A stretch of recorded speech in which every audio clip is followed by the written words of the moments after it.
Mheshimiwa Dr. Suleiman Jafo, mkurugenzi mkuu wa kiwanda hiki na management nzima kiwanda. Mabibi na mabwana, itifaki imezingatiwa.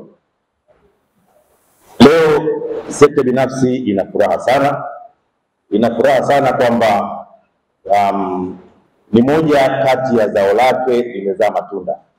Nikisema hivyo ni kwamba tunasherehekea mwaka mmoja wa kiwanda chetu.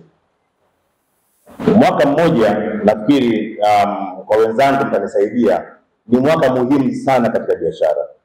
Ni mwaka ambao taasisi yoyote inapita kwenye learning curve. Pale kuna benefit nyingi. Lakini angalia kitu kimefanyika, na MC ameongea. Ametembelea, waziri wetu ametembelea, afisa kutembelea, amesema kwamba ndani kule kuna maajabu makubwa.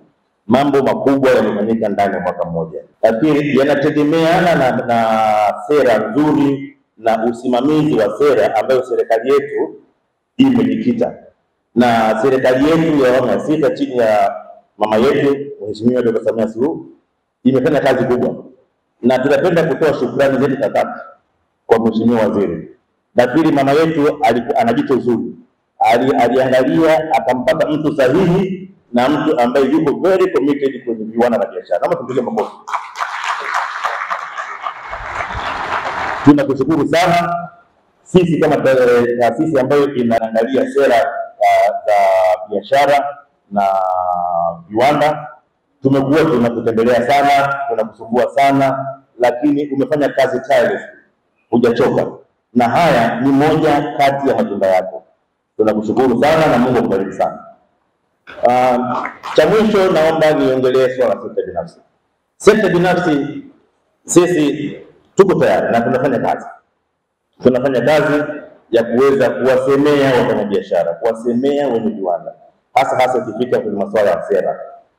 Naomba tuchukue hii plant na hii success kama mfano wa kazi ya sekta binafsi. Tumekuwa tunapambana sana na serikali. Tumekuwa tunafanya kazi kubwa kuunganisha wafanya biashara na serikali. Kwa hiyo tunapenda kutoa shukrani zetu kwamba sekta binafsi pamoja na kazi ambazo tunafanya hamjatuangusha. Na sisi bado milango iko wazi. Milango iko wazi.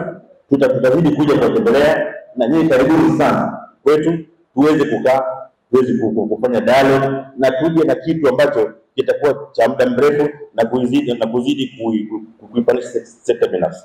Mfano mzuri mfano mzuri ni kijana mmoja ameniinspire sana.